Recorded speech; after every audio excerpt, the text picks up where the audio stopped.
Olá a todos, bem-vindos à quinta semana da disciplina de aprendizado de máquina. Até o momento nós vimos um pouco aí sobre o que é aprendizado de máquina e vimos aí sobre técnicas de regressão e também de classificação. Ok? E na semana nós vamos ver um tópico aí que é bastante importante, que é o tópico da validação cruzada. E antes de falar de validação cruzada e também bootstrap, outro tema que eu vou falar hoje, eu preciso explicar para vocês o que é reamostragem. Então, a reamostragem, a gente poderia dizer como sendo esse processo de você repetidamente, você tenta obter novos conjuntos de amostra dos seus dados. Tá? E daí, para cada novo conjunto de amostras, você pode retreinar o seu modelo nesse conjunto e avaliar o seu desempenho. Então, a gente pode pensar, por exemplo, no caso de uma pesquisa aí eleitoral para eleições, né? Então, quando você vai fazer a pesquisa, você não vai perguntar para todas as pessoas de uma cidade ou de um país em que eles vão votar. Então, você faz o quê? Você pega uma amostra dessa população e daí, a partir daí, você tenta estimar aí qual que é a quantidade de votos para cada um dos candidatos. Tá? O problema é que daí, quando você pega, por exemplo, você pegou 1% da população para você fazer a pesquisa, ou menos 0,1%, até menos do que isso, como a gente vai saber se essa pesquisa aí, se esses valores que estão lá, eles representam a realidade da população como um todo? Quer dizer, o quanto que aquela amostra representa a população, né? Talvez uma maneira que poderia ser feita seria, eu vou fazer essa pesquisa várias vezes, tá? Cada vez eu vou selecionar aí 0,1% da população de modo aleatório, então eu faço essa pesquisa aí 50 vezes, tá? E vejo nessas 50 vezes quanto que cada candidato recebeu de voto. E daí a partir daí eu posso pegar, por exemplo, o candidato A, ele recebeu 40% de votos em média nessas minhas amostras, com uma variação de mais ou menos 3%. O candidato B, 30% de votos, com variação de mais ou menos 2%. E daí, a princípio, você poderia ter uma margem aí de erro aí da sua pesquisa eleitoral. Tá? É claro que no caso dos institutos eles não fazem isso, tá? Na verdade eles fazem uma engeromônica coleta e depois eles usam outras técnicas estatísticas para tentar estimar qual que é o erro aí a partir de algumas hipóteses, ok? Mas se eu não quisesse usar nenhuma outra técnica estatística, eu poderia simplesmente fazer isso. Eu vou lá e pego 50 amostras, 100 amostras ou 100 amostras da população, meço aí os resultados em cada uma delas e a partir daí eu tenho a variabilidade aí dos meus resultados, ok? E no caso aqui particularmente de aprendizado de máquinas, né? E geralmente usa essa remostragem para quê, né? A gente usa em primeiro lugar, se a gente quiser avaliar os modelos em si, né? Porque agora a gente pode treinar o mesmo modelo em várias amostras e verificar aí o quanto que por exemplo, se os parâmetros variam ou o seu desempenho varia, tá? Então a gente consegue ter uma ideia aí do quanto que o nosso modelo, quer dizer, quais são os possíveis resultados aí de desempenho do nosso modelo à medida que a gente está mudando nossas amostras, tá? Então a gente consegue saber o quão confiáveis são aqueles resultados ou aqueles meus coeficientes, por exemplo, se eu estiver treinando um modelo de regressão linear. Uma segunda aplicação que eu vou falar bastante hoje é a seleção de modelos. Tá? Porque no caso, vamos pegar na semana passada que a gente tinha lá a gente tinha vários algoritmos de classificação, né? E a gente quer definir, bom, qual algoritmo que eu uso para esse conjunto de dados? Tá? Então a remostragem é uma técnica para a gente fazer isso, porque daí a gente pode treinar cada modelo com várias amostras diferentes e daí verificar aí qual modelo tem o melhor desempenho aí, em média, para aquele conjunto de amostras ou quanto que eles variam. Tá? A gente fez um pouquinho isso na parte prática da última aula, mas hoje a gente vai explorar um pouquinho mais esse ponto aí. Okay? Então, o que eu vou falar hoje para vocês é sobre então validação cruzada, tá? que é uma das maneiras de a gente poder fazer essa reamostragem, e uma outra técnica chamada de bootstrap. Quando chegar lá, eu explico o que ela faz. Okay? Então, quando a gente fala aqui de validação, tá? A gente tem vários tipos de validação, tá? Tem uns que a gente chama de validação simples, a gente tem uma validação cruzada, a gente tem um extremo da validação cruzada que a gente chama de leave one out, tá? E a primeira coisa é, por que a gente precisa desse conjunto de validação, né? Então a ideia é que quando a gente está treinando o modelo, a gente tem apenas nossos dados de treino. Quer dizer, os dados de teste a gente não tem, porque eles são dados que virão no futuro.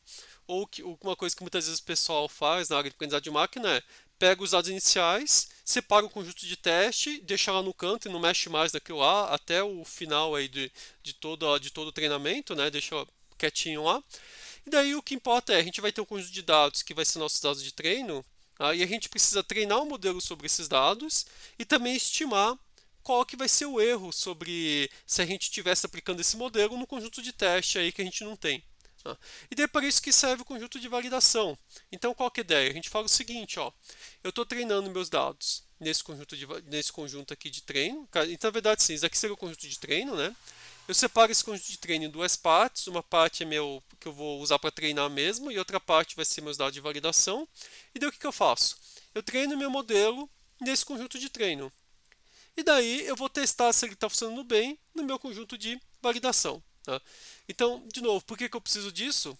Porque quando eu faço um ajuste do meu modelo para o conjunto de treino, ele acaba ficando super ajustado para esse modelo, né? Então, para esse conjunto de dados. Agora, o que a gente quer ver é, será que se eu aplicar esse mesmo modelo no outro conjunto de dados que o modelo nunca viu, ele vai funcionar bem? Então, para isso que a gente usa o conjunto de validação. Então, a gente pode pensar que o conjunto de validação, ele está como se ele estivesse simulando um conjunto de teste, quer dizer, ele está aplicando o modelo aos dados que você nunca viu. Okay? E na simulação, validação simples, a gente tem simplesmente um conjunto de validação. Então a gente pode usar 50% dos dados como validação, 20%, 10%, quer dizer, tudo depende da quantidade de dados que a gente tem. Né? Então, um problema aqui, né, é que se a gente pega um conjunto de validação muito grande e a gente tem poucos dados, a gente vai ficar com menos dados ainda para treinar. E quanto mais dados a gente tem para treinar, melhor. E daí vem a ideia da gente então tentar usar a validação cruzada para tentar deixar os conjuntos de validações menores.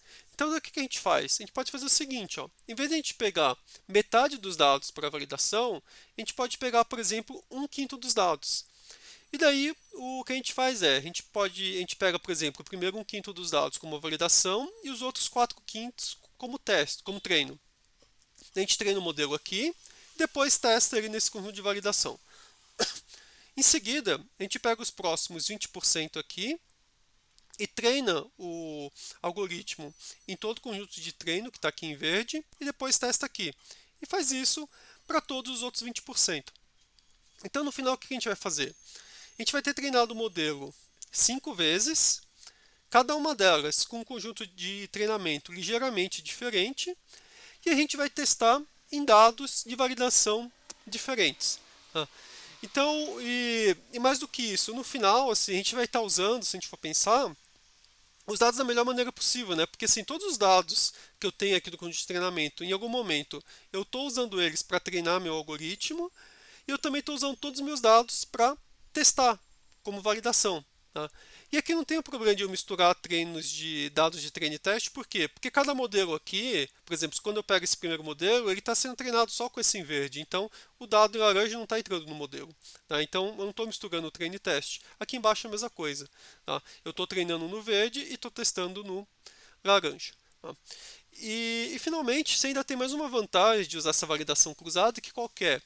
Como eu estou treinando o modelo 5 vezes, eu consigo meio que ter uma ideia da variabilidade do desempenho dele em cada uma das situações. Quer dizer, para cada um desses conjuntos de validação, né, eu consigo ter uma ideia da variabilidade. E se eu tiver, por exemplo, com um modelo linear, uma regressão linear, eu posso até ver o quanto que meus betas aqui variam no meu modelo linear. Tá? Mas, em geral, essa é a abordagem que é utilizada por quase todo mundo quando está querendo avaliar o modelo. É fazer esse processo aqui de validação cruzada. Em geral, essa aqui ela toma muitos dados, então acaba sendo ruim, e esse daqui acaba sendo a ideia, o método preferencial. Tá? Mas pode ter situações onde a gente tem realmente muito poucos dados. Tá? E daí a gente pode pegar um caso extremo da validação cruzada, que é o meu leave one out. Então isso aqui seria o seguinte, ó, se eu tiver N exemplos aqui de treinamento, o que eu faço? Eu faço a validação cruzada, mas eu divido aqui o meu conjunto em N grupos, quer dizer, onde cada conjunto de validação vai ter só um elemento. E daí eu vou lá e eu treino o meu modelo N vezes. Né? Então essa situação aqui é muito parecida com essa, né? Só que o Leave One Out ele tem uma vantagem importante, que no caso dele, eu estou usando mais dados de treino. Então eu estaria o mais próximo possível da situação onde eu estou usando todos os meus dados de treino. Tá? Então ele seria, a princípio, seria a melhor opção aí se eu quiser realmente avaliar o desempenho do meu modelo, porque lembrando, quanto mais dados de treino eu passo para o meu modelo, melhor eu consigo treinar ele, tá? Então, com isso daqui eu estaria mais próximo aí do meu modelo real, né? Porque no meu modelo real eu poderia usar, a princípio, todos os meus dados de treinamento, ok? Qual que é a desvantagem do Live One Out? Ele custa muito caro. Se eu tiver 1000 exemplos aqui, o N for igual a 1000, tem que treinar meu modelo 1000 vezes. Quer dizer, se for muito rápido treinar, ainda é possível, mas nesse caso aqui, mas se demorar um pouquinho mais, treinar 1000 vezes já não é tão vantajoso assim, né? Pode demorar muito tempo. Tá? Mas em geral a gente vai usar isso daqui quando a gente tem poucos dados, tá? Sei lá, a gente tem N igual a 50, 100, então pode ser vantajoso se o modelo não demorar muito, tá?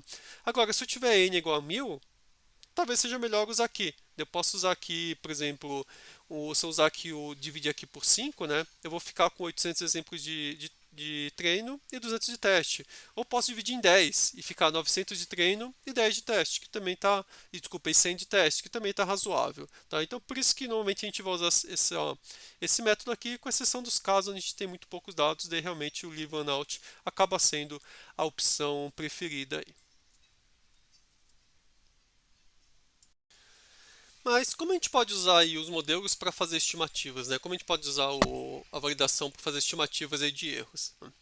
Então, o caso mais simples de fazer estimativas é com a validação simples, onde eu vou lá e eu meço o erro no meu conjunto de validação, ok? Então, esse aqui seria um exemplo onde eu posso ter aí um modelo onde eu posso ter meus preditores, eu posso usar o preditor, né? Posso usar o preditor quadrado, ao cubo, a quarta e assim por diante, tá ok? E daí eu quero ver aí se quando eu uso polinômios de grau maior, se eu estou diminuindo o meu erro. Então eu posso pegar e vou rodar uma vez. E o que a gente vê? Bom, aparentemente aqui, né, quando a gente pega aqui de 1 para 2 diminui bastante o erro, depois ele fica aqui um pouco mais alto e depois começa a cair, talvez com 8, 9, 10, você acaba ficando com um erro um pouquinho menor. Mas o problema de eu usar a validação simples qual que é? Como eu estou pegando só metade dos dados para treinar o modelo, cada vez que eu que for treinar o modelo de novo sobre outro conjunto de dados, é bem possível que o modelo varie bastante de uma amostra para outra. Tá? Tudo depende da quantidade de dados, obviamente, e da variabilidade dos dados da amostra. Tá? Mas aqui seria um exemplo aqui. Então, nesse caso, o que a gente consegue ver? Ó? Cada linha aqui é o modelo treinado com um conjunto de treino. Então, o que a gente acaba vendo aqui é que, dependendo de como eu dividir os meus dados de treino e de validação, o meu erro pode variar bastante, tá? Nesse caso aqui. E não só pode variar bastante, como os máximos e mínimos mudam bastante de lugar, né? Se pegar aqui, por exemplo, o vermelho, o mínimo claramente está aqui, né, no 2, mas o laranja ele está aqui no 7. Esse verde-limão também está no 7, quer dizer, então em cada um você tem um mínimo num lugar diferente. Tá? E daí o outro caso extremo seria o meu Live One Out, né? O Live One Out, na verdade, eu acabo rodando só uma vez, por quê? Porque só tem uma maneira de dividir os dados, né? Então, na primeira vez você treina os modelos com todos os dados menos a primeira amostra, na segunda, todos os dados menos a segunda amostra, então eu vou ficar com a minha curva aqui, tá? Essa curva, no final, nem tá tão diferente dessa vermelha aqui, né? Mas o ponto é, esse aqui é o valor que eu tenho, tá? Você não tem mais variabilidade, e o que a gente consegue ver aqui ele chega aqui no 2 e depois do 2 ele não varia praticamente nada, né? Ele fica praticamente constante aqui. Tá? E o outro caso que eu tenho, que poderia ser meu meio termo, que é a minha validação cruzada. Então isso aqui quando a gente fala tenfold CV, né, seria CV é de validação cruzada, tá, que vem do cross validation, e o tenfold é que está dividindo por 10. Tá? Então é isso que quando a gente fala tenfold é isso que você tem que entender. Tá? E o que a gente vê? Quando a gente roda esse algoritmo aqui várias vezes, o resultado deles também é praticamente o mesmo. Então ele tem uma variabilidade muito pequena. Tá? Compara a variabilidade de eu rodar esse meu validação cruzada com a minha validação simples. Tá? Então a gente vê claramente por que uma validação cruzada é vantajosa. É claro que aqui vai demorar 10 vezes mais do que esse caso aqui para rodar. Tá? Então tudo depende de quanto tempo o seu algoritmo demora para rodar. Hoje computadores são rápidos, então, com exceção de alguns algoritmos muito complicados, em geral o treino é rápido. Então, na prática, a gente acaba conseguindo usar a validação cruzada, tenfold ou 5-fold, ou 5-fold tranquilamente, ok? Então, por isso que a gente acaba usando isso aqui meio como um padrão. Né? Mas aqui é só para mostrar que Typefold você vê aqui, ele é muito parecido com o Live On Out. Tá? Então, a princípio, não teria muito por que fazer o Live On Out, exceto se você realmente tiver muito poucos dados. Bom, e dado que a gente pode estimar qual que seria aí o melhor modelo, né? Usando aí tanto a validação cruzada quanto o meu Live On Out, vamos tentar ver aí como que ele se comporta aí com dados reais, tá? Então, aqui temos três exemplos aqui de dados que foram gerados, tá? A partir dessa curva preta aqui, tá? Então, testamos uma distribuição que serve essa curva preta aqui com ruído, tá? E daí, essas bolinhas pretas aqui, elas são amostras aí que foram geradas, tá? Então, eles pegam a curva preta, adicionam um ruído e geram essas amostras, tá? Então, para três curvas pretas diferentes aqui, ok? E para cada uma delas foram ajustados splines, tá? Então, splines é um tipo de modelo aí, onde você tenta ajustar uma curva aí, que é uma curva relativamente aí suave, quer dizer, você define qual é o grau de suavidade dela, e ela tenta se ajustar passando próximo dos pontos aí com essas restrições aí com relação à sua suavidade, ok? E daí assim, quanto mais flexível, ela vai passando mais perto dos pontos. Então aqui a gente tem uma curva com baixa flexibilidade, o laranja, flexibilidade média, o azul, que está passando bem perto da preta, e em verde, uma curva com uma flexibilidade bastante alta, você vê que ela vai bem perto dos pontos. O que a gente consegue ver é, se ele tem uma flexibilidade baixa, o erro vai ficar alto, né, porque ele passa muito longe dos pontos. Agora, se ele tem uma flexibilidade média, talvez no caso aqui do azul, tá, o erro, aqui ele vai ficar abaixo, tá, porque ele está conseguindo chegar perto dos pontos. Faltou só falar uma coisa que é o erro do conjunto de teste. Tá? E agora, quando você pega a minha curva verde, quer dizer que ele começa a ficar muito próximo aqui dos pontos do treino, o erro já começa a aumentar. Por que ele começa a aumentar? Porque daí ele está seguindo exatamente os pontos aqui do treino. Então, quando eu estiver no teste, o teste provavelmente vão ter amostras um pouquinho diferentes. Provavelmente esse meu modelo que está ficando muito próximo dos pontos de treino, provavelmente ele vai acabar errando. Tá? E a gente vê aqui que realmente o modelo intermediário, flexibilidade intermediária, que é o azul, é o que está mais próximo aqui do preto. Tá? E agora, quando a gente vai comparar aqui, tá? Aqui em cima, a curva azul seria o meu erro de teste de verdade, tá? Se eu tivesse com realmente os dados que foram usados para o teste. Em laranja, a minha curva aqui, onde eu tento escolher o modelo utilizando uma validação cruzada, né? Com o Typefold. E preto tracejado quando eu uso o Live On Out. O que a gente consegue ver é a validação cruzada aqui e o Live On Out são praticamente indistinguíveis. Então, se eu fosse escolher aqui qual que é meu grau de flexibilidade usando qualquer uma das duas, eu ia cair no mesmo resultado. Tá? Eles não dão exatamente o resultado do teste, tá? Porque lembrando que eu estou usando essa informação aqui para escolher qual que é a flexibilidade do meu polinômio, ok? Então ele não caiu exatamente aqui no azul, mas ficou relativamente próximo. E talvez assim, se a gente estivesse tentando pensar numa regra, dado que o meu erro de validação ele está mais ou menos constante, eu vou pegar o menor valor de flexibilidade possível, né? Quer dizer, eu estou pegando o menor valor, o modelo mais simples possível, que dá um certo nível aí de erro, provavelmente eu estaria pegando bem embaixo do azul aqui. Tá? Esse segundo modelo é um que ele está bem próximo de um linear, então na verdade, mesmo se você tem a flexibilidade super baixa, o seu ajuste já está bom. Então, inclusive aqui o azul, que é a curva de teste real, ele está bem próximo aqui, está em torno de 3, né, bem próximo aqui do, do modelo com poucos graus, né, de liberdade. E no caso aqui tanto do laranja quanto do preto, eles teriam escolhido 5 aqui, mas também é a mesma coisa que eu falei, né? Se você falasse, para o mesmo erro de validação praticamente constante, se eu pegar o menor grau de flexibilidade possível, provavelmente. Opa, desculpa, é que estouraram os dois pneus num caminhão grande aqui na frente, fez um barulhão aí, fui ver o que que era. É, mas, então, voltando aqui, né? Então, se eu estivesse pegando o modelo mais simples, que dá o mesmo nível de erro aqui, eu provavelmente teria pegado algo em torno de 2 aqui, ou 3 bem próximo do azul. Né? E aqui nesse último caso, aqui é a mesma coisa, tá? O laranja e o preto, né? Que é o Live On Out e o Cross Validation, eles também ficaram praticamente indistinguíveis. Nesse caso aqui, eles também bateram bem próximo do azul. Tá? Então o que a gente consegue ver nesse caso aqui, tá, que é um caso onde está bem ruidoso, né, razoavelmente ruidoso, usando aí tanto o Typefold quanto o Live On Out, você conseguiu boas estimativas aí de qual que é o grau ideal aqui para os meus polinômios, tá? E, e seria preferencialmente melhor usar a validação cruzada, né? Porque o custo computacional é bem menor, a não ser que realmente se tivesse muito poucos dados, ok? E finalmente, por enquanto eu estou falando muito para vocês de validação no caso da regressão, mas se eu quisesse eu poderia fazer exatamente a mesma coisa para a classificação.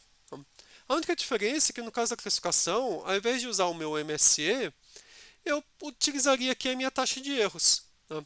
Então, você lembra que quando a gente viu classificação, um dos critérios que a gente podia fazer era a taxa de erro. Quer dizer, sei lá, se eu tenho 100 exemplos, quanto que ele errou? Se ele errou 10 de 100 exemplos, taxa de erro é 0,1, tá? De 10%. Tá? E aqui a gente tem. Então, esse aqui seria um exemplo, tá? Esse é o mesmo exemplo que tinha aparecido aí no capítulo. Na semana 1, né? Que você tinha um caso de classificação, né? Onde a gente tinha aqui os exemplos em azul e laranja. Tá? E essa linha tracejada aqui seria a classificação ideal, né? De onde, por exemplo, foram gerados os dados. Okay?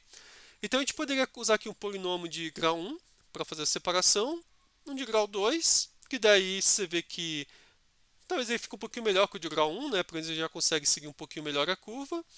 Um de grau 3, que já consegue seguir bem melhor aqui a curva dos meus exemplos aqui. E grau 4, que aparentemente não mudou muito com relação ao grau 3. Okay? E daí a gente pode pegar e tentar olhar aí o que acontece quando eu pego a minha taxa de erros aqui, okay? Para minha para a ordem do polinômio aí que eu utilizei, ok? Então aqui em azul eu tenho o meu erro aqui no treino, então o erro no treino vai ser sempre menor, né? Porque os dados estão otimizados para eles. Você vê que o erro no treino ele vai sempre diminuindo, quer dizer, aqui ele até aumentou um pouquinho de 4 para 6, mas para 10 ele diminuiu. Então, em geral, no treino, quer dizer, quanto mais graus de liberdade ou quanto mais o maior o grau do polinômio, né, que você vai conseguir ajustar a curva exatamente nos seus dados, menor vai ser o erro. E é isso que está acontecendo aqui. Agora, quando eu pego aqui quando eu pego aqui a minha validação cruzada, tá, como está em fold que eu estou no preto aqui, o que eu teria, né? Eu ia achar que o erro menor ficou com um polinômio aqui de grau 4, tá? Talvez o 3 está um pouquinho maior, mas o grau 4 é o que ficou menor. Tá? E laranja seriam os meus dados de teste. E vejo que nos meus dados de teste, o menor está no 3. Tá? Então, você vê até que conseguiu achar razoavelmente bem aqui qual que seria o grau do meu modelo. Esse aqui é um outro exemplo onde eu estou usando os meus KNN, né, meus K vizinhos mais próximos. Tá? Então, lembrando que aqui 0.01 significa que eu estou usando 100 vizinhos mais próximos e 1 eu estou usando só um vizinho mais próximo. Então, o que acontece? No meu treino, quanto menos vizinhos eu estou usando, menor meu erro do treino, né? Porque daí eu consigo ajustar exatamente os meus dados aqui. Tá? Agora, eu poderia pegar e usar a validação cruzada para tentar descobrir, bom, qual que é o K que eu tenho que usar. E se eu fizer isso também como aqui que está marcado no preto, eu vou achar o K aqui, o quê? 0.12, né? Então vai ficar um pouquinho menos de, o quê? K em torno de 8, alguma coisa assim, né? E nos meus dados de teste, o melhor K seria o quê? 0.10, então ficou bem próximo, né? Então a gente vê aí que realmente a validação cruzada ela funciona bem aí com o objetivo de escolher qual que seria o meu melhor modelo, tá? Então aqui eu estou usando a validação cruzada para fazer uma seleção de modelos. Finalmente, além da validação cruzada, uma segunda aplicação de reamostragem é o Bootstrap. Tá? Então o que é o Bootstrap? Ele também é um processo de reamostragem, tá? Só que agora a gente vai utilizar esse processo para tentar avaliar incertezas sobre o ajuste, né, a qualidade do ajuste e o desempenho do modelo. Então, no livro lá do Statistical Learning é fornecido um exemplo. Por exemplo, que você quer fazer uma carteira que tem dois tipos de investimentos. Tá? E cada investimento tem lá a sua variabilidade, tá, de retorno. Tá? E você quer minimizar aqui o seu risco, a variância desses investimentos. Então, o que a gente está fazendo? A gente pode dizer, ó, eu tenho um certo valor, eu vou colocar uma porcentagem no investimento X e o restante no investimento Y. Então, se eu tiver aqui todo o meu portfólio, né, os meus investimentos distribuídos desse modo, eu quero saber qual que é a minha variabilidade, ok? Qual que vai ser a minha variância aqui. E dá para calcular qual que é o valor alfa ideal nesse caso aqui, tá? Que vai minimizar essa variância, que vai ser dado por essa equação aqui, né? Eu não vou fazer cálculos aqui, até para não me estender muito, mas assim, ele vai depender um pouquinho da variabilidade em cada um deles, né, do x e do y, e também na covariância entre eles, ok? E daí, se eu quiser pegar e quiser descobrir qual que é meu alvo, o que eu faço? Bom, digamos que eu tenho um conjunto de dados aqui, tá, que mostra aí qual que foi o meu desempenho no ativo X ou no ativo Y, tá, ou no investimento X e investimento Y.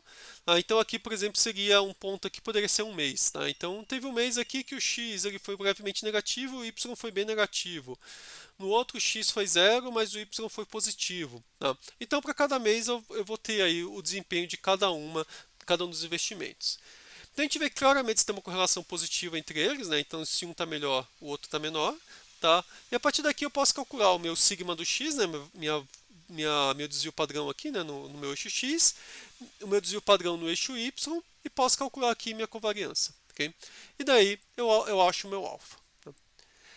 Mas isso aqui seria uma amostra dos dados. Mas digamos que eu tivesse pegado uma outra amostra, tá? Tivesse feito uma divisão aí, sei lá, em vez de por mês, por semanas, ou sei lá, bimestres. Eu fiz uma divisão um pouquinho diferente, peguei outro conjunto de dados aqui. O que iria acontecer? Ou talvez peguei outros anos. Tá? Essa minha distribuição, quer dizer, continua. Provavelmente o meu sigma x, sigma y é parecido, também tem uma correlação positiva, mas claramente essa distribuição aqui é diferente dessa, tá? Quando a gente olha. Eu tenho esse aqui, posso pegar um conjunto de dados, eu caio nessa. Também a mesma característica das outras, né? Só que aqui, sei lá, parece estar mais concentrado aqui para os x mais positivos, como se tivesse concentrado mais para esse lado, e aqui mais concentrado um pouco para o outro lado.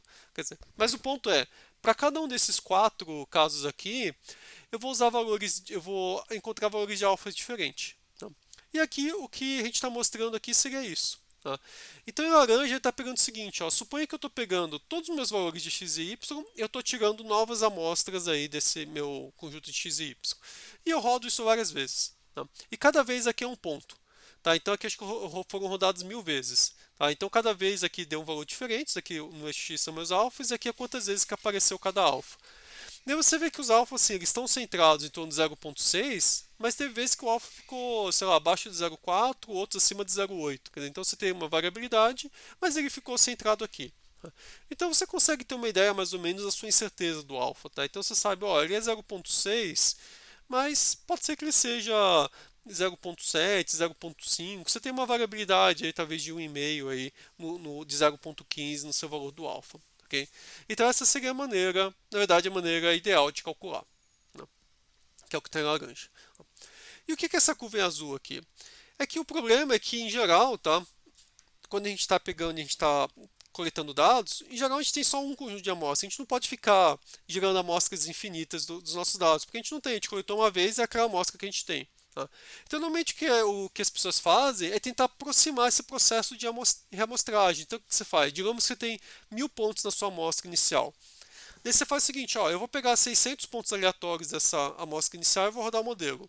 Depois, de novo, eu vou lá e vou pegar 600 pontos aleatórios. Depois, de novo, 600 pontos aleatórios. E eu faço isso 1000 vezes. Quer dizer, então, cada vez que eu rodar o modelo, a minha amostra vai ser diferente, ok? E eu vou pegar e eu acabo gerando uma curva aqui que está em azul. Que a gente for pensar, ela é bem parecida com a laranja. Tá? Então aqui nesse caso aqui seria uma distribuição de alfas aqui, tá? Para minha curva laranja é a mesma informação que está aqui, tá? Só que aqui está na forma de box plot, que ele mostra que é mediana, né? E mostra também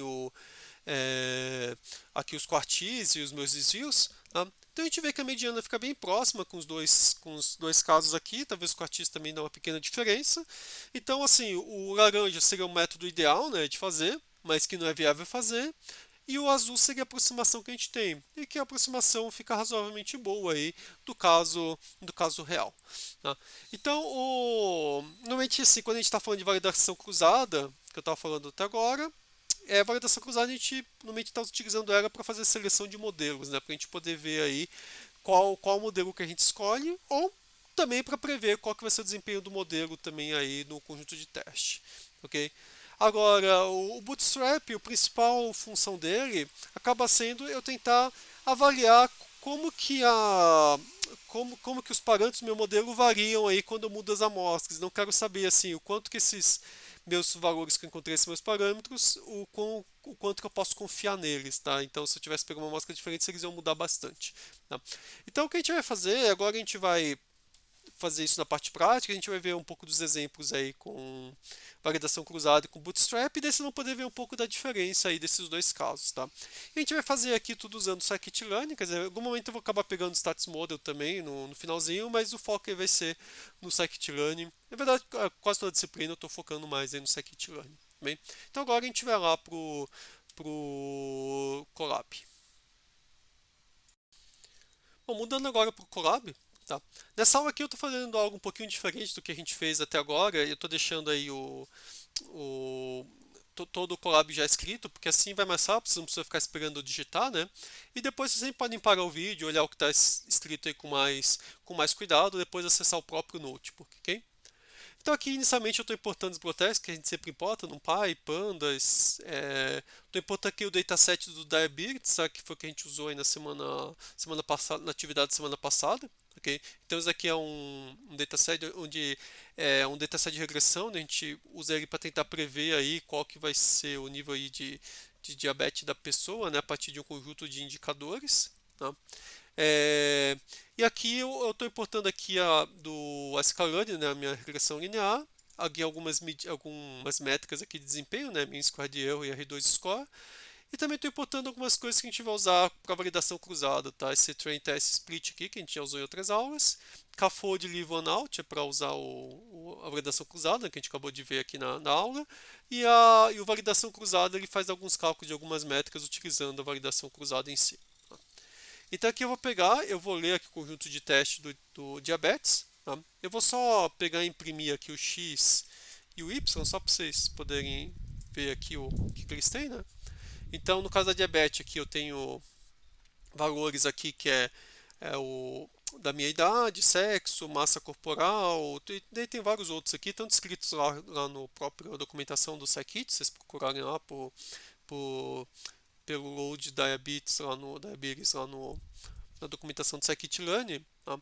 Só uma coisa aqui que é importante, vocês vão ver que a idade parece que está meio esquisita, né? Você fala, como a idade é 0.038, quer dizer, não é 10, 20, 50, 100, né? Porque na verdade o que acontece é que eles já fizeram a normalização dos dados, tá? Então, normalmente assim, quando a gente está querendo trabalhar com conjunto de dados, especialmente nesse caso de regressão, muitas vezes os dados eles têm valores muito diferentes, né? Então, se a gente pegar, por exemplo, a idade, ela vai ter valores o quê? 10, 20, 30, 40, tá? Agora, alguns outros tipos aí de dados, então a idade, por exemplo, tá falando, né, pode ter algo 10, 20, 30, 40, 50, né? Mas, por exemplo, tem outros parâmetros aqui, por exemplo, tá vendo aqui o S4, que é a divisão, é a razão do colesterol com HDL, né? Então, provavelmente esse valor vai ser algo da ordem, sei lá, de 1, 2, alguma coisa assim, né? Então, quer dizer, os diferentes preditores, eles estão em escalas muito diferentes, tá? E o problema quando eles estão em escalas muito diferentes é que daí quando você fala, um beta na idade de 10, ele é difícil comparar com um beta, por exemplo, num preditor aonde os valores tipicamente são 0, 0.5 ou 1. Né? Então eles não ficam comparáveis. Agora, se eu pego e eu divido e eu normalizo todo mundo, eles passam a ser comparáveis, ok? Os meus betas. Porque um beta é igual a 5 pro age aqui, ele tem o mesmo significado que um beta igual a 5 para o meu S2, porque a faixa de valores é parecida, ok? E normalmente essa normalização, como que é feita? Né? A gente pega, a gente subtrai o valor da média, então eles vão ficar com uma média zero, todo mundo vai ficar com média zero. Tá? Então você vê que todos têm valores positivos e negativos, por isso que tem idade negativa, é para a média ficar zero. E além disso, a gente divide o valor pelo desvio padrão. Quer dizer, então todos vão ficar como se fosse, por exemplo, se fossem todos gaussianos, né? Ficariam todos centrados aí no zero, com desvio padrão aí de 1. Tá? É isso que seria o meu típico aí, mas dependendo aí da distribuição não é exatamente uma gaussiana, tá? E outra coisa também, eu falei que o desvio padrão aqui depois vai ficar 1, mas aqui não está comum, tá? Então provavelmente eles fizeram alguma outra divisão aqui na hora de normalizar, tá? Mas o que importa aqui é que eles estão normalizados, tá? e por isso que tem esses valores esquisitos aqui, tá, para a idade, tá bem? Então, continuando aqui, a próxima coisa que eu fiz aqui foi criar a função aqui para testar o modelo, tá? Então, o que essa função faz? Ela recebe qual que é o modelo, recebe o x e o y, tá? E recebe aqui uma variável, tá? Print res, é só para dizer se é para imprimir os resultados na tela ou não. Por que eu pus ela? Porque a gente está rodando só uma vez o modelo, normalmente a gente quer imprimir qual que é o coeficiente, quer imprimir os erros, a gente quer imprimir um monte de informação, porque a gente rodou só uma vez, tá? Mas só que mais pra frente, quando a gente for rodar a validação cruzada, o, o próprio Bootstrap, a gente vai querer rodar o mesmo modelo 10, 100 vezes. Então a gente não vai querer ficar imprimindo 100 vezes lá a mesma coisa na tela. Tá? Então, quando nesses casos aqui eu passo o print res como false e dele não vai imprimir nada. Tá? Então o que essa função faz aqui? Primeiro ele faz o predict, tá? Usando o modelo, tá? Que a gente passa o modelo que já foi treinado. Então ele tenta prever o valor do y, né, a partir do x, ok? E daí ele calcula aqui se a minha predição bateu com y. Então ele calcula aqui utilizando o erro quadrático aqui, né, médio, e o meu R2. Tá? Então eu faço a predição e comparo com o meu y. Em seguida, se eu falei que eu quero imprimir os resultados, eu imprimo aqui meus coeficientes. Né? Na hora de imprimir o coeficiente, eu deixei ele um pouquinho mais bonito, só para ele não poder ter menos casos depois da vírgula, ficar mais fácil a gente poder ler depois. Tá? Ele imprime o erro quadrático aqui e meu coeficiente de determinação. Okay? Então eu vou rodar. Não vai acontecer nada porque eu só defini a função. Agora aqui eu vou fazer o meu primeiro teste aqui, nesse caso utilizando a validação simples. Tá? Então o que eu estou fazendo aqui? Na verdade o que eu estou fazendo é o seguinte, eu vou pegar aqui meu conjunto de dados e eu vou... Primeiro eu estou dividindo em treino e teste e depois eu vou pegar e dividir em teste e validação, tá? O que eu quero ver aqui, eu quero só ver se o erro de validação que eu tenho, ele dá um bom indicativo de qual que vai ser meu erro de teste, é isso que eu estou fazendo, tá? Só para a gente fazer esse teste aqui. Então eu rodo aqui minha regressão linear, faço fit, e depois eu calculo meu evaluate model para validação e para o teste, ok? Então eu vou aqui rodar. Então primeiro ele imprimiu aqui para validação. A primeira coisa, assim, vamos ver aqui os coeficientes, tá? Então os coeficientes aqui tem vários valores, a maioria deles são um pouco altos, tá? Mas eles são altos por quê? Porque os valores do x são pequenos. E como aqui o valor final, aqui você vê que está na ordem de 50, 100, tá? Para chegar nesses valores aqui, a gente acaba tendo que multiplicar isso aqui por valores altos, tá? Por isso que os betas são grandes, ok?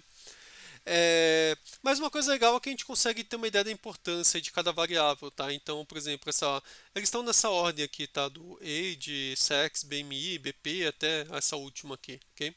Então a idade aqui aparentemente não é tão importante, né? E já tem outros aqui que aparentemente têm uma importância bem maior, ou tem um impacto bem maior, pelo menos na predição, ok? É, Bom, tanto para a validação quanto para o teste, né, os coeficientes são os mesmos, porque eles foram treinados, né, assim, então não varia, né, para os coeficientes. E daí se a gente pegar aqui o erro quadrático, né, da minha validação e do teste, você vê que eles estão até que parecidos, mas o meu R quadrado, né, meu coeficiente de determinação, ele muda bastante, né, na validação foi 0,47 e no teste 0,63, tá? Então eu vou rodar mais uma vez aqui. Agora foi o contrário, né? A validação foi muito maior do que o teste. Né? E por que acontece isso, né? É porque no final é isso, quer dizer, eu estou selecionando só 20% dos dados como validação e teste. Então, se por azar ou por sorte, eu peguei dados mais difíceis ou mais fáceis em um dos conjuntos, o meu erro de determinação vai dar muito alto ou muito mais baixo. Tá? Então, se a gente pegar e rodar e colocar com um conjunto pequeno de validação e um pequeno de teste, falar, o resultado é esse, provavelmente não vai funcionar. Tá? Então, se eu tivesse que clicar, se estou falando, eu estou usando validação simples, eu não tenho acesso aos dados do teste. Aí eu rodo minha validação. E daqui eu teria 0,61 de validação. Eu ia falar, bom, tá bom, né? Tá mais de 50% aqui, tá ok. Mas daí quando fosse rodar no teste, daria 0,40.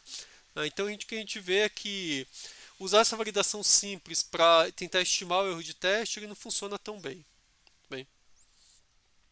Mas eu posso pensar, bom, e se eu rodar várias vezes? Então aqui embaixo o que eu estou fazendo vai ser o seguinte, eu vou fazer esse processo aqui de separar o conjunto de validação, ok? E eu vou fazer isso 10 vezes. Então eu estou usando a validação simples 10 vezes, tá? Só que agora eu não vou mais ter conjunto de teste, eu vou só usar treino e validação, que seria justamente o que eu falei na aula agora há pouco, tá? Você tem um dado de treino, você não tem os testes, eu estou querendo estimar o erro de teste pelo conjunto de validação, tá? Então, a princípio, se eu estimar 10 vezes o meu erro de teste pelo conjunto de validação e ele tiver uma variabilidade relativamente pequena, provavelmente a mediana, aí, o valor médio desse meu erro de validação vai ser uma boa estimativa do meu erro do teste. Tá? E aqui é isso que eu estou fazendo. E aqui eu também estou usando um tamanho de conjunto de validação de 0,50. Okay? Para ficar parecido com o que eu fiz lá nos slides e talvez para ter uma estimativa um pouquinho melhor aí do meu erro de validação, tá? E aqui eu faço a mesma coisa, tá? Que eu fiz no exemplo anterior, né?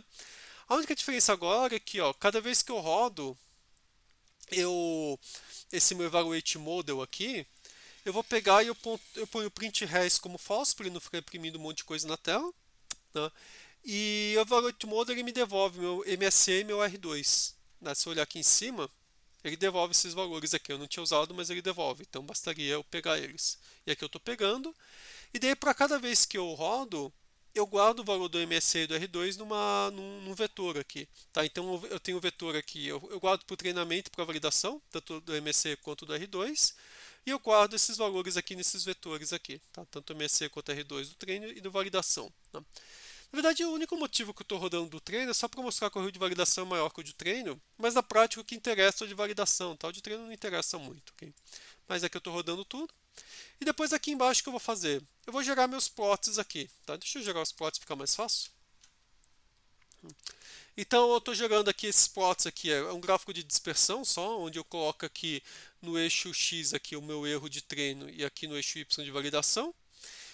Então uma coisa que a gente vê que é curioso é quanto maior o meu erro de treino, menor o de validação e vice-versa, né? Então, quer dizer, se o meu treino está com erro muito pequeno, provavelmente eu estou fazendo um fit muito justo aí nos meus dados, então acaba piorando a validação. Tá? Aqui é a mesma coisa para o R quadrado, quer dizer, se o R quadrado é grande para o treino, para a validação é menor. Tá? Então, se faço o ajuste aí também muito forte aí do modelo, eu acabo piorando de validação. Tá? Isso a gente vê sempre, né? Se exagerar muito aí no treino, a validação pode piorar. Tá? E aqui é o meu boxplot, onde eu pego esses valores aqui, né, todos os valores do MSC Train, do R2 Train, e faço o boxplot de cada um deles, tá, da onde que eles estão espalhados. Então o que a gente vê, né, no treino, o meu erro aqui, no caso o MSC, ele fica aqui em torno de 2.700 e pouco, e tem uma certa variabilidade. Até que não tão grande, mas tem alguns valores extremos aqui. Né? E o meu de validação ele aumenta bem, né? Você vê que claramente aqui a mediana está acima, né? Os próprios quartis aqui estão todos acima. Tá? Também tem uma variabilidade alta, mas você aumenta aqui bastante o erro. Tá? Mas uma coisa que chama atenção não é o fato da validação estar maior que o treino, porque isso é o esperado. O que chama realmente atenção é que a variabilidade aqui é bem grande. Tá? Então essa aqui é a mediana 3.100, mas ele pode ir até 3.300 aqui, 3.400, sei lá, 3.300 e pouco e 2.800, tá? Então você tem uma variabilidade aqui bem grande, ok? O R quadrado é a mesma coisa, né? Então a validação ficou menor. E o R quadrado, a mediana é 0.48, 49, alguma coisa assim, mas pode ir até 0.52 até 0.46, quer dizer, então você também tem uma variabilidade grande. Tá? Mas se eu estivesse usando apenas essa minha validação aqui, se eu tivesse rodado 10 vezes, daí eu poderia pegar essa mediana como sendo uma boa estimativa aí de qual que seria o meu erro do teste. Tá? Mas é óbvio que assim, se eu estou rodando 10 vezes, tá? Eu não preciso fazer a validação simples. Eu posso pegar, é melhor fazer a validação cruzada de uma vez, já que eu estou rodando 10 vezes. Tá? Então vamos ver aqui como a gente faz com a validação cruzada. Então esse aqui é o método que define validação cruzada. Então o que esse método aqui ele faz? Então para essa função aqui ela calcula a validação cruzada. Eu recebo aqui o modelo, os dados x, né, e meu y. Então, a primeira coisa que ele faz, eu uso aqui uma função chamada kfold que tem no scikit-learn. Você pode passar como parâmetros quantos conjuntos você quer, por exemplo, 5, né? Se for um 5-fold. E daí também pode passar um parâmetro se você quer misturar os dados ou não. Porque se você não misturar os dados, o que vai acontecer? Ele vai pegar os seus dados originais dessa vetor de dados e vai dividir em 5. 1, 2, 3, 4, 5. e vai usar eles, ok? Se seus dados já estavam meio que bagunçados inicialmente, já estavam misturados, tudo bem, você não precisa chamar o shuffle igual a true, tá? Mas aqui, como não sei se os dados estão bagunçados ou não, vai que os dados estavam por ordem de idade, não sei. Então eu acho que se você não conhece bem os dados, é melhor fazer o shuffle, tá? Ele é mais garantido. E daí o que eu vou fazer é o seguinte, eu vou pegar, tá? Esse meu kfold aqui devolve o meu kf, e daí eu posso pegar esse meu kf aqui, que é meu kfold, e colocar ele num laço, onde eu chamo kf.split, e daí ele me devolve aqui o conjunto de índices para os meus dados de treinamento e o conjunto de índices para os meus dados de validação. Tá? Então, se eu tiver um vetor de tamanho 100 e eu fizer um fivefold, ele vai me devolver 80 índices aleatórios do meu vetor de tamanho 100, que vão ser os dados do treino, e 20 índices que vão ser os meus dados de validação, que ele põe aqui. Tá? Então, agora, se eu quiser, por exemplo, fazer o ajuste do meu modelo usando os dados de treino, o que eu faço? Eu pego o meu x aqui, tá? Aqui, lembramos aqui está um data frame do Pandas. Tá? Eu não usei isso muito aqui do Pandas até agora, mas no Pandas, se eu quero pegar e eu quero acessar linhas específicas pelo número delas, eu uso o iloc. Tá? Então eu ponho o iloc, eu posso passar as linhas que eu quero passando o número delas, ok? E daí eu passo aqui então meus índices aqui, tá? O índice pode pensar como do índice, ok? Para não esquecer. Tá? Então o iloc é quando você quer passar um índice. Tem o loc que daí você passa o valor mesmo e tem o iloc que você passa o índice, ok? Então eu passo os índices aqui do meu treinamento, tanto para o x, né, quanto para o y. Tá? O y é um vetor normal, então não preciso passar o iloc, porque o y ele não é um data frame. Né? Tá? Em seguida, para eu poder avaliar o meu, então eu faço o meu ajuste, meu fit com dados de treino. E para avaliar meu modelo, eu passo o modelo que eu acabei de ajustar. Aqui eu pus LR por engano, tá? Tinha que ser model. Opa, agora sim. E daí eu passo aqui os meus dados de validação do X, os dados de validação do Y, e eu falo que eu não quero imprimir o resultado. Tá? E daí eu pego o meu MSE e meu R2, e daí do mesmo modo que a gente fez agora há pouco, né, eu vou pegar os dados do meu MSE e R2 de cada um desses meus folds aqui e vou colocar nesse meu vetor aqui. Tá? Eu vou até deixar com o splits igual a 10 para ficar igual ao exemplo que a gente acabou de fazer. Okay? Então eu vou guardar aqui e depois eu devolvo. Essa minha função devolve o valor médio do meu MSE e do R2, porque no final é isso que a gente quer na validação cruzada. A gente quer receber o valor médio do MSE e do meu R2. Tá? E depois eu imprimo esse valor. Então aqui o que eu faço? Eu chamo essa função e imprimo esse meu valor aqui. Okay? Então, ok, aqui eu só eu estou passando a minha regressão linear aqui como parâmetro, tá? Deixa eu até criar de novo a regressão linear aqui, só para ficar mais claro o que eu estou fazendo, ok? Então, eu crio a regressão linear, eu passo aqui, eu chamo o modelo. Então, eu vou rodar. Tá? Então, meu MSE aqui ficou quanto? Quase 3.000, meu R2 0.45. Tá? Tá mais ou menos próximo daqui, né? Quanto que ficou aqui? O meu MSE 3.000 ficou um pouquinho abaixo daqui. Meu R quadrado aqui ficou 0.45. R quadrado que ficou baixo aqui nesse meu conjunto de validação. Vou tentar, vamos rodar aqui mais uma vez. 0.47. Então ele está ficando aqui nessa faixa aqui mesmo, ok? 0.47. Uma coisa que você pode ver é, quando a gente roda os dados aí sobre o conjunto de validação, eles mudam muito pouco, né? Eles estão sempre, ó, você vê que está sempre 0,48, quer dizer, quando eu estou rodando minha validação cruzada, tá? Então ele é muito mais estável. Na verdade, se eu rodar uma vez a validação cruzada, eu posso ter uma boa confiança aí que o seu resultado representa aí o meu erro de teste, tá? Porque ele varia muito pouco entre as minhas execuções. Tá? Então agora, bom, a gente viu que cada vez ele dá um valor diferente, né? Vamos agora ver o que acontece se eu rodar ele por 10 vezes. Até que ele tinha desconectado aqui, vamos ver se ele reconecta de novo. Aparentemente reconectou. Tá? Então agora eu vou rodar a validação cruzada 10 vezes, só para ver o quanto que varia. Tá? Então vejam aqui, ó, por exemplo, quando eu rodei aqui o meu MSE de validação, né, que é o mesmo que eu tinha feito aqui em cima, tá ok? Eu ponho aqui, né? Você vê que isso tem uma variabilidade gigante, né? Agora, quando eu rodo o MSE com com a validação cruzada, quer dizer, o valor aqui deu mais ou menos próximo, deu um pouquinho menor, mas você vê que a variabilidade é pequena. Tá? Aqui no CV até que deu uma variabilidade um pouquinho maior, mas muito menor do que no caso do meu erro R2 aí de validação. Okay? Então você acaba conseguindo confiar bastante nele aqui. Tá? Aqui só faltou falar do código, eu rodei 10 vezes essa minha função validação cruzada aqui. Tá? Aqui em cima eu tinha rodado uma vez só, aqui eu rodei 10 vezes, coloquei os dados aqui em um vetor e criei meus box plots. Okay? Só mais uma coisa que eu tinha esquecido de falar desses box plots. Se eu quiser pegar e gerar várias figuras, uma do lado da outra, acho que vocês já fizeram isso em uma atividade, né? Vocês podem usar esses meus subplots aí para poder gerar esses vários gráficos aqui. Tá? Esse fig size aqui, quer dizer, aqui está dizendo tem uma linha e duas colunas, que é o que eu quero. Tá? E esse meu fig size ele diz qual é o tamanho da figura, tá? Então às vezes quando você gera, as figuras elas ficam todas esquisitas, né? Pode ficar muito de comprida assim, ou dessa posição, ou pode ficar uma figura em cima da outra. Você consegue ajustar o tamanho da figura usando o fig size, tá? Em geral ele funciona bem, ok? E aqui seria o AXS0 é meu primeiro plot e a XS1 meu segundo plot, ok? Então aqui a gente consegue comparar os dois aqui. E ok. Bom, a gente fez até agora a validação cruzada. Vamos agora para o próximo passo, que é o meu leave one out. Tá? Por causa do leave one out, eu troquei aquela função lá evaluate model por evaluate MSE, tá? Porque evaluate model ele calcula o R quadrado.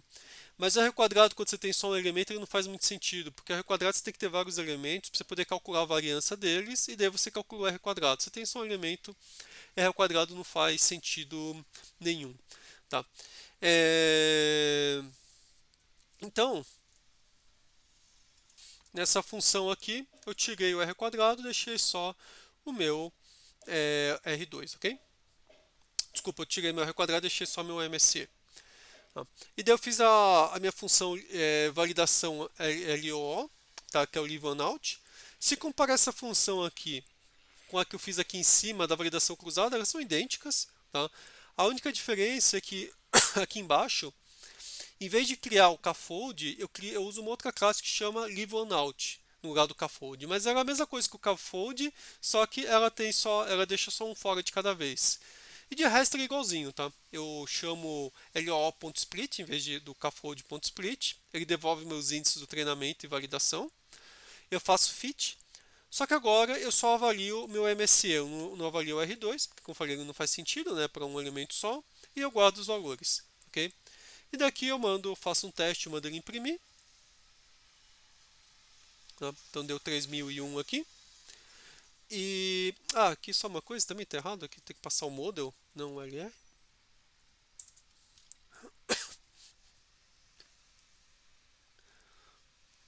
Provavelmente aquele valor que eu tinha pego da LR é o que eu tinha treinado com a validação cruzada, mas não mudou muita coisa, também deu 3001. Tá? E agora eu vou comparar, quando fazer meu box plot, eu vou comparar meu MSE da validação cruzada, do coeficiente da validação simples, né? Desculpa, da validação cruzada e do meu leave one out, e meu R2 da validação simples e do CV. Tá? Aqui não tem o leave one out porque não faz sentido o R2, e que a gente vê, né?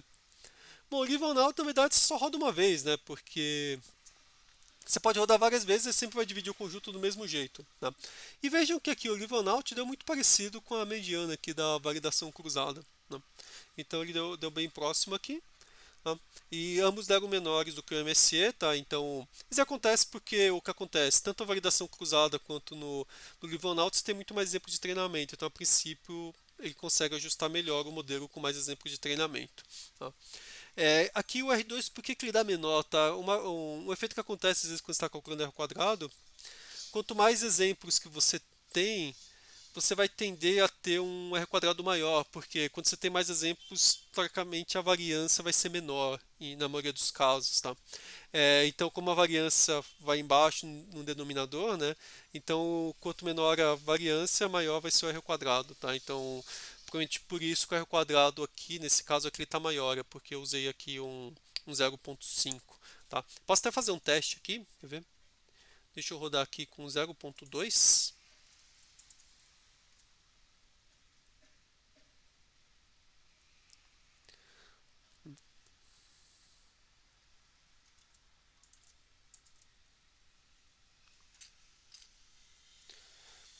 Cada vez ele varia muito, né?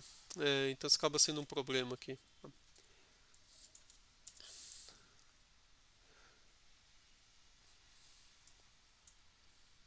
Só ver se aqui foi 0.2 que eu coloquei mesmo. Esse 0.2. Tá? Então aqui, por exemplo, quer dizer, a mediana ficou no mesmo nível, mas olha a variabilidade. Ok?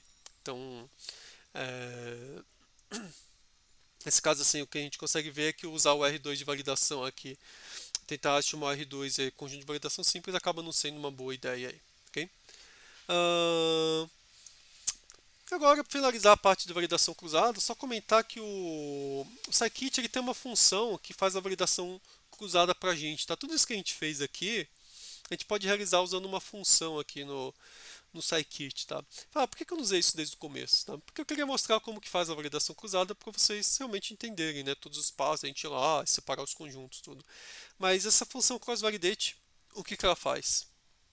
Você passa o seu modelo, por exemplo, LR, passa o X, o Y, você passa o seu CV, quer dizer, quantos grupos você quer dividir, eu vou colocar 10 aqui para ficar igual ao que a gente estava fazendo, e os índices que eu quero fazer o score, tá? Então, por exemplo, o R2 e o mean square de erro, tá? Na verdade, ele devolve o mean square de erro negativo, mas na verdade é só multiplicar por -1, ok? Então eu posso rodar aqui, tá? Então ele rodou aqui as minhas 10 vezes, tá? Na verdade, o que realmente me interessaria, né? Você vê que cada vez que roda ele varia bastante, né? Porque também os conjuntos aqui são pequenos, né? Meu CV. Tá? Então, assim, quando você roda a validação cruzada, quer dizer, cada conjunto de validação é pequenininho, é um décimo do seu conjunto. Só que quando você faz isso para 10 vezes tirar a média, você acaba tendo uma variação pequena, né? Mas entre cada uma dos folds aqui, você vê que a variação é grande. Tá? Mas uma coisa que eu posso imprimir é o valor médio aqui, tá? Que é isso que interessa. Tá aqui? np.min.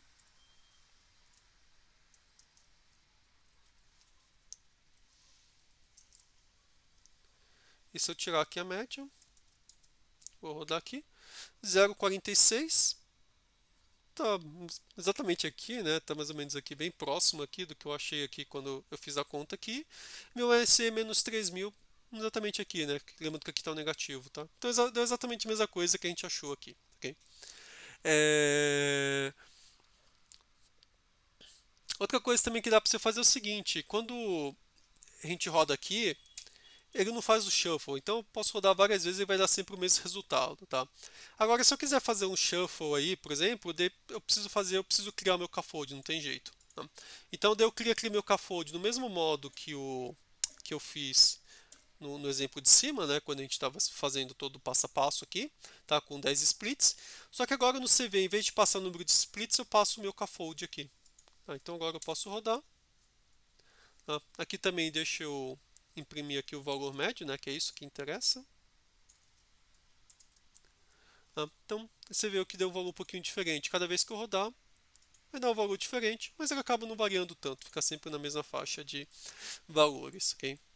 É... E finalmente aqui vou gerar um gráfico aí, o mesmo gráfico que a gente tinha feito aqui em cima, tá? Só que agora fazer usando agora a validação cruzada, só para comparar a nossa validação cruzada com a do Scikit, tá?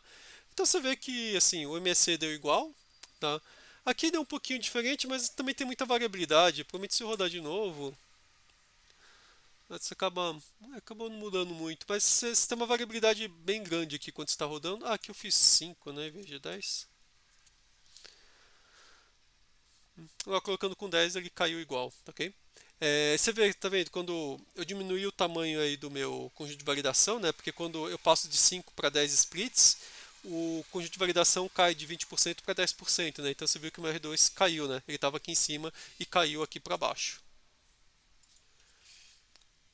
Então, se for olhar aqui no código, basicamente o que eu mudei é que aqui eu calculei, né, o meu CV usando o cross-validate do Scikit, e aqui eu usei minha função validação cruzada, tá? E no final os resultados dão iguais, são os mesmos resultados, tá? Como era de se esperar. Bem?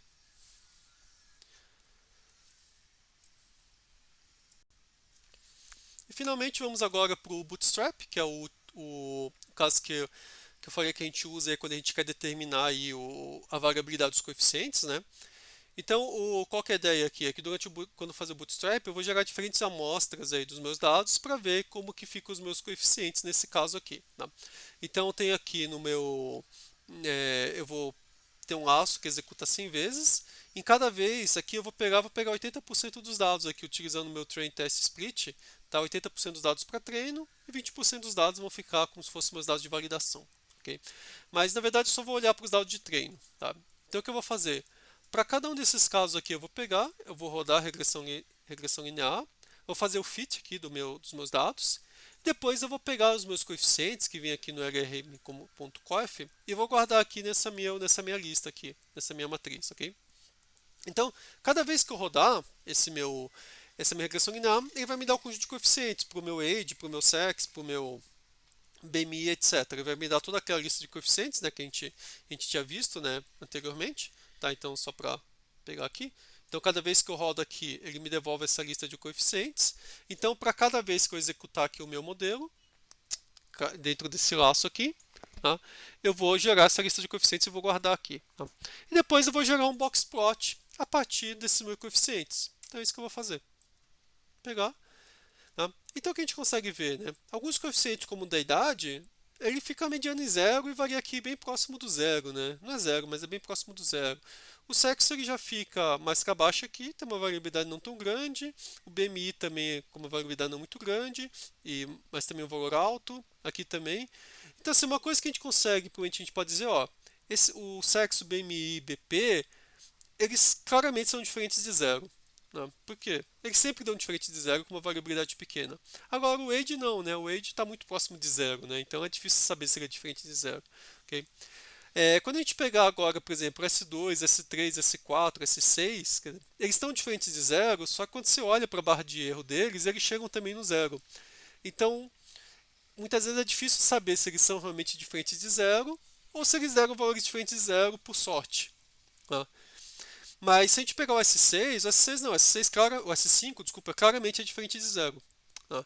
Então a gente vê que ele tem um valor alto aqui, mesmo quando você pega a variabilidade, ele está sempre acima de zero. Tá? Esses outros aqui não, esses daqui S2, S3, S4, S6, tem muitas situações que eles ficam zero. Tá? E agora o S1 quase sempre está diferente de zero. Né? Só que apesar disso ter uma variabilidade grande, tem alguns pontos aqui que chegam no zero, né? Então isso aqui é aquele lá que provavelmente é, quase sempre que rodar vai dar diferente de zero, tá? Uma coisa que a gente pode fazer para tentar interpretar isso aqui é rodar o Stats Mode, tá? Então, o Stats Mode, você lembra, o OLS dele ele faz a regressão linear deles e depois ele imprime aqui, você pode imprimir aqui um sumário sobre o valor dos coeficientes, tá? E o que a gente consegue ver aqui, ó, justamente, ó, a minha idade, a probabilidade dela é super alta, quer dizer, então dificilmente ela é diferente de zero, tá? Quais outros que tem probabilidade alta aqui, né? O S6, S4, S3 e S2, né? Então S6, S4, S3 e S2. São aqueles lá que tocam no zero. Então, é assim, muitas vezes eles acabam. Quer dizer, é difícil saber se um valor que você tem que é diferente de zero foi sorte ou não. Porque é muito comum eles terem valores zeros. Agora, o S1 é muito difícil ter valor zero, tá? Mas às vezes ele tem. E daí o que acontece? Você vê que a probabilidade dele, ó, está praticamente no limite dos 5%, né, para poder entrar como sendo relevante, ok? Quer dizer, não, desculpa, estou usando o termo relevante, né, mas assim, o que essa probabilidade está dizendo é a hipótese de que ela é diferente de zero, tá? Então isso aqui está praticamente no limite de a gente poder dizer que ela é realmente diferente de zero, ok? Já as outras todas são claramente diferentes de zero, né? A própria S5, né, você vê que a probabilidade dela é baixíssima, tá, da hipótese nula ser verdadeira, né? Então, vê aqui que ela também está bem acima. Tá? Então, quando a gente rodou no Stats Mode, a gente via que essas probabilidades, tudo, se eu tivesse um scikit-learn, uma maneira meio que de eu pegar e ter uma informação parecida com a que saía aqui, é simplesmente olhando aqui para os meus coeficientes, o quanto que eles variam nas minhas diferentes execuções e se realmente eles são claramente diferentes de zero ou não. E daí eu consigo ter uma ideia aí da se ele se aquela o, a presença daquela variável lá era significativa ou não, né? Então a relação entre o preditor e a resposta ela é significativa ou não, ok? E aqui a gente também consegue olhar aqui a variabilidade e o quão forte que é, tá? Então, digamos que essa tabela, esse box plot aqui tem uma informação muito parecida com o que tem aqui no meu Stats Mode, ok? Então acho que é isso que eu queria passar aqui para hoje, tá? Então a gente viu a parte da validação cruzada e do bootstrap, né? E daí na próxima aula a gente vai ver como que a gente usa a validação cruzada para a gente fazer a seleção realmente de modelos, onde a gente vai pegar e vai ver maneiras de mudar a regressão linear, maneira de escolher as minhas variáveis de modo que a gente melhore aí a nossa regressão linear, ok? Então acho que é isso, então a gente se vê aí de novo na próxima aula.